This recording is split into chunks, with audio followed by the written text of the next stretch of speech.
Brought to you by GTA. We start with you.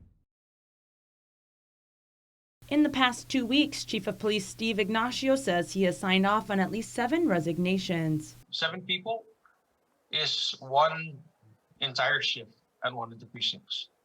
That's what we call 115. One supervisor, one dispatch officer, and 5 patrol officers. And this was not something shocking for Ignacio to report, as he says it's a frequent occurrence with many officers leaving for better pay and better retirement benefits. According to Ignacio, officers often transfer into the federal field, as he lost 6 officers last year to Navy police, and about 6 more officers were lost to Customs and Border Protection over the past 2 years. I think the most common reason is better pay. Right.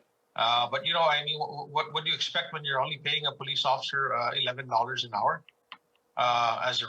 When he comes in as a recruit, $11 to put on a whole bunch of equipment and go out there and risk his life and not know if he's going to get shot at or he's going to have to draw his gun and shoot at somebody. Facing the same challenge for several years now is Guam Customs and Quarantine Agency Customs Director Ike Pareto. One of the biggest concern is that, of course, we have our counterparts here in Guam that is also handling the port of entry up at the airport, and that's CBP.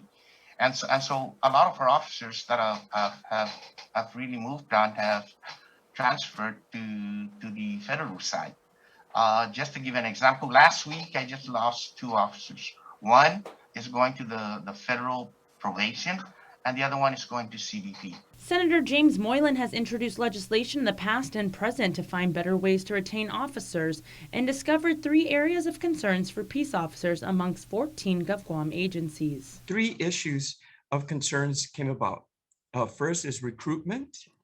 Second is hiring. And finally, we have retention. And our understanding is with these 3 problems to be solved, we will be able to improve the public safety of our residents and visitors. And recently, during a public hearing for his Bill 34-36, or the PARI Act, a wage compensation study was mentioned that was conducted for law enforcement agencies by Dr. Richard Hayes. The study showed that there are extreme pay disparities between the GovGuam agencies. Port Authority of Guam, a security guard earns $14.15, but they're not even peace officers, they're security guards. But yet the Department of GPD, our Guam Police Department, $11.87. Our Guam Customs, $11.87. Guam Airport Authority, likewise.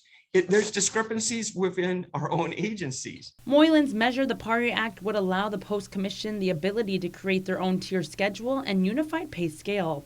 He says the willingness is there and it's time to give the Post Commission support to get this done. We've had how many studies for these Hayes study groups?